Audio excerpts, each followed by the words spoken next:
Welcome to The Faithful Steward. This is a podcast all about sharing biblical wisdom and practical insights in order to help church leaders pursue and teach financial freedom as part of Christian discipleship. We believe this is a spiritual conversation, and this is a place where the church needs to lead the way in order to move our communities forward in how we steward God's resources. I'm your host, James Lenhoff, and I am so passionate about this conversation and helping leaders have the confidence to step into it. We believe that if we help people thrive financially and grow spiritually, it changes everything. And I am so excited to join you on this journey. This podcast is brought to you by Good Sense. If you'd like more information about what we're up to, you can go to our website at goodsensemovement.org. All right, let's get started with today's conversation. Today I want to talk about a term that gets thrown around a lot, this idea of financial freedom.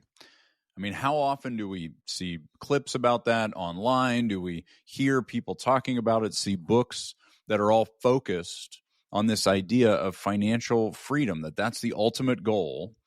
And I want to challenge this idea that there is some point in time in the future where you have achieved financial freedom. I think a lot of times we think of that meaning that we have more money than we'll ever need. We are free to do whatever we want with it because we can't be harmed anymore. We've achieved this place of total security, total confidence. We have total freedom from fear or worry or any sense that we might not have enough. That's how a lot of times I see that concept defined. But is that really biblical? Is that what we're aiming for?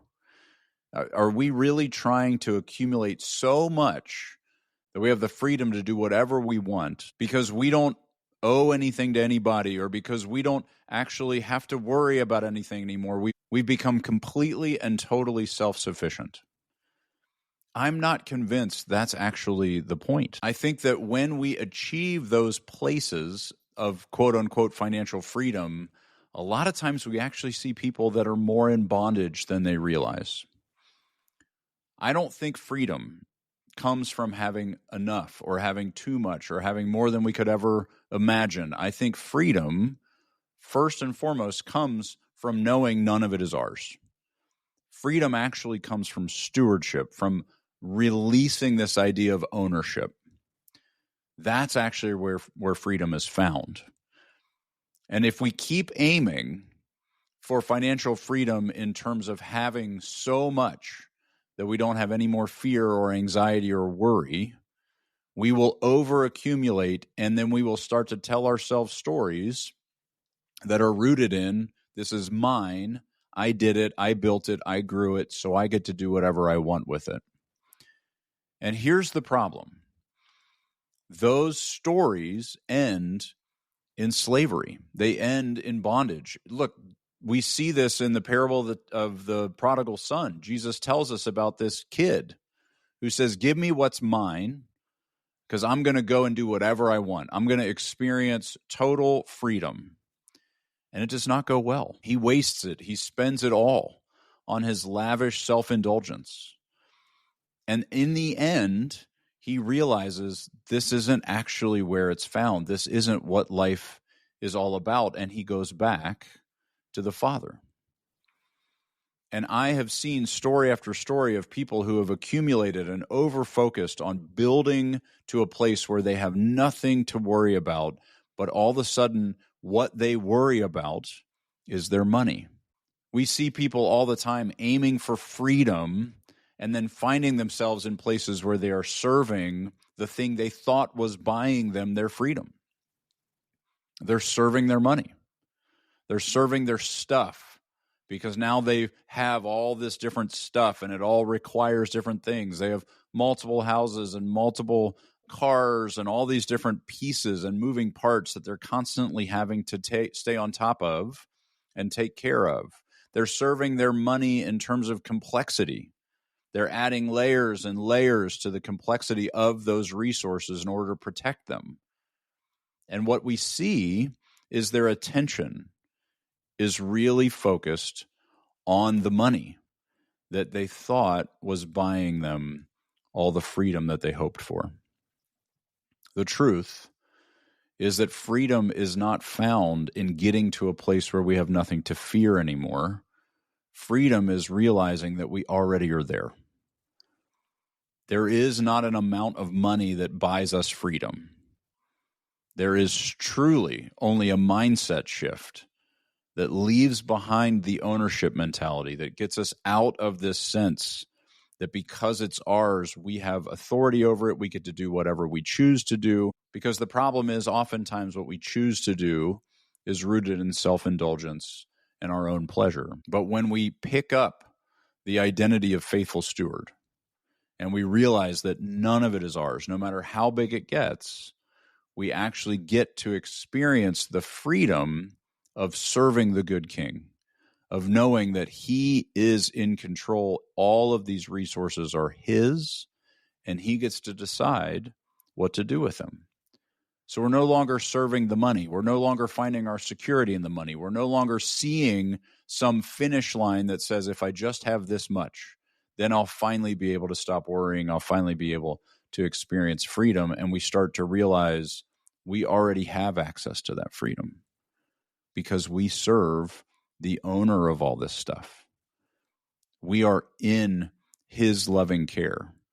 We are actually receiving our security and our provision from him. I think this goal of financial freedom is actually, in many ways, causing our attention to turn to numbers and math and accumulating, and we lose sight of Jesus. We lose sight of his provision, his care, his attention to our needs because we don't need him anymore. We've achieved financial freedom. And so I just want to caution us as we are building and getting to a place of more consistency with our stewardship. A lot of times that dangling shiny object of financial freedom starts to become a really exciting thing to run after. And I am not saying, hear me clearly, I am not saying that we should not be accumulating reasonably for retirement, that we shouldn't be saving and preparing for the future and being ready to be obedient in that future. Savings is future obedience. But what I am saying is that if we get really overly focused on the chase of that experience of freedom that we're hoping for, we will find ourselves completely wrapped up in money. We will find ourselves falling in love with it, falling in love with the security that it gives us, the stuff that it gives us, the pleasure and the experiences that we can buy.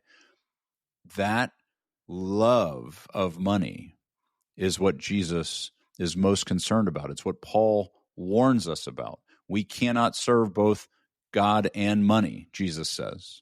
And the love of money is a root to all kinds of evil, Paul tells us.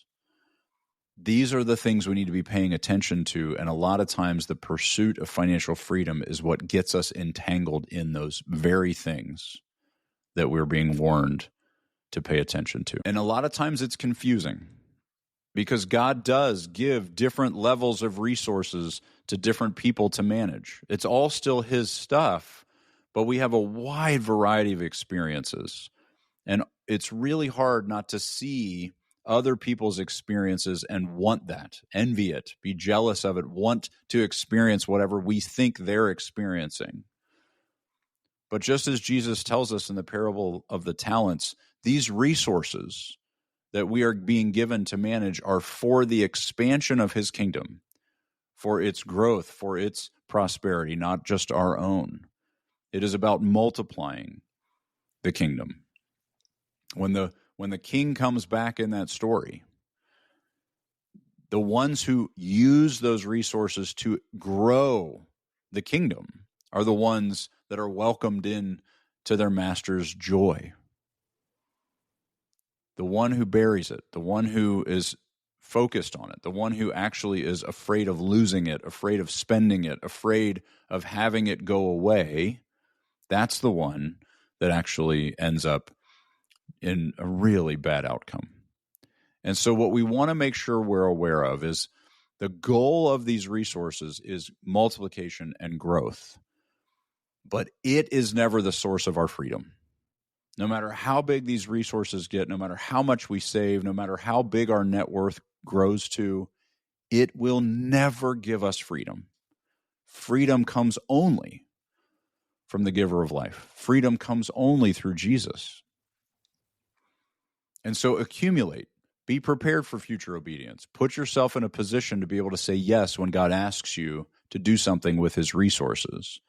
But don't allow yourself to see that accumulated pile of stuff or of money as your source of freedom, because that's when we lose sight of where real joy is found, where the fullness of life is experienced. We get so trapped in this, particularly in the U.S. This pursuit of financial freedom becomes the trap that we fall into.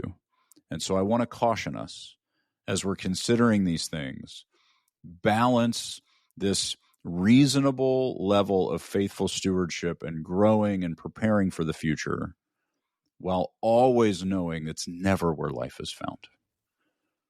We walk with intentionality, with a sense of purpose and a respect for the owner of these resources.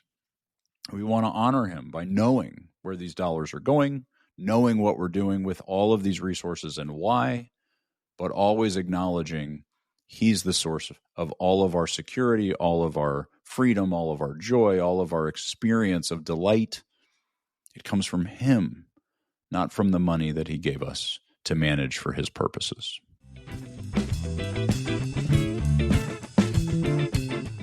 Well, thank you so much for listening to the Faithful Steward podcast. Be sure to check out the show notes for links and other information that we mentioned in today's episode. Also, be sure to check out our website at goodsensemovement.org to get all the resources we offer churches to help equip them in teaching financial stewardship to their community.